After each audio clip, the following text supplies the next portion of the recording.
新竹真空火大楼的火灾造成2个消防人员死亡，即马代志已经经过1个月。有消防人员的家属是亲手写批来质疑市长甲消防局长唔愿承认错误，搁来担责任。新竹市长高虹安是回应讲，在内部停止也搁有相关的调查，拢有咧进行，对家属的意见也会好好啊回复。你们谁为这件事情负责了？ 你们依然坐在高高在上的位置，依然过着你们的日常，而失去最爱的我们，依旧在哭泣，依旧无法相信。孙继消完家后手写的亲笔批，透过议员传达，遗书充满对亲人无限的思念。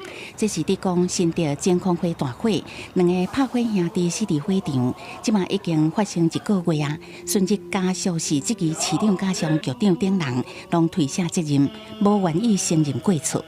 第2层所谓安全幕僚的安全管制，第3层指挥安全的安全管制，通通都没有发挥作用。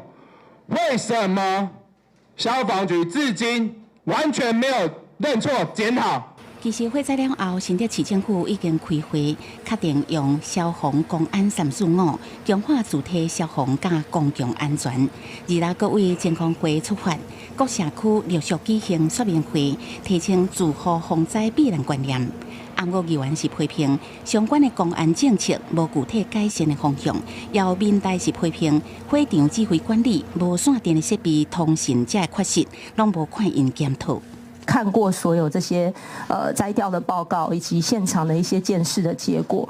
那目前的话，看起来就是说，其实在这个起火的原因以及起火的现场，其实都还蛮明确的。没有请建商提出相关的晴空会它所使用的材料啊，还有像防火填塞等等，但是建商是拒绝提供的。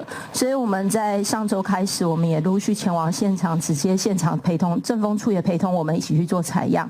公市长高虹安回应，已经有在调回报告，导火原因甲现场拢真明确，也对建商进行调查，会甲相关的事情移送检方。